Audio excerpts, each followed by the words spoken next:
Ayan, hello mga kalodi and good morning, good evening sa lahat. Ayan mga kalodi, ito mga kalodi ay na-update ko na saan ngayon si Pobre Makaloy.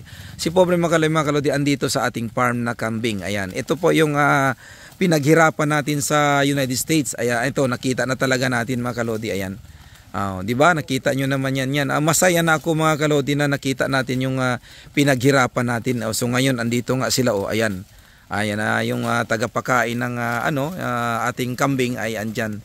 At saka ito yung mga natin kababayan natin na PWD. Ayan, isa din yan sa mga nag-alaga sa ating mga kambing. Kaya ayan mga kalodi, siyempre malapit tayo sa lalong-lalo na sa mga PWD. Ayan, ito po yung area nila mga kalodi. Ayan, ito po yung lalaki na ito yung nagpapadami sa kanila. Ayan, medyo malawak-lawak din yung area mga kalodi kan. Ayan, andito sila. Kaya ayan. Di ba mga kalodi, ang ganda ng ating pinaghirapan at nakikita talaga natin. Tingnan nyo naman yan mga kalodi. Ang cute mga kalodi.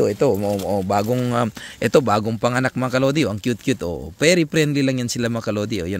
Tingnan nyo naman yan mga kalodi. Di ba ang cute? Ayan pa mga kalodi. Ito ang cute. Ayan, mahawakan lang natin mga kalodi kasi alam niyo itong kambing, very friendly yan. Tingnan nyo, ayan ang cute, di ba? Ayun pa yung isa, di ba? Ang cute mga kalodi, diyan Ayan, di ba? Yun, Ayan, punta siya doon sa tatay niya kalodi, ayan. Ang cute yan mga kalodi, mga bagong to. Ayan, mga kalodi, ang cute, di ba? Diba? Alam niyo mga kalodi sa United States, alam mo yung mga kambing, yan mga kalodi, talagang ginawa nilang therapy. Ayan, pinasakay nila sa likod nila, parang ganon. Talagang nagpapagaling na may mga sakit. Ayan. Ayan po yung kaalaman natin mga kalodi sa United States. Di ba mga kalodi?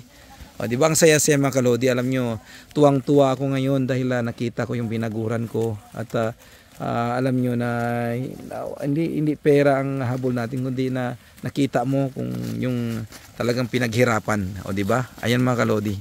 Ayan, we love you so much mga kalodi. Itong lingkod si Paul Makaloy na sabing, the more you give, the more ang kalusugan ating kayamanan. Bye-bye mga kalodi. Love.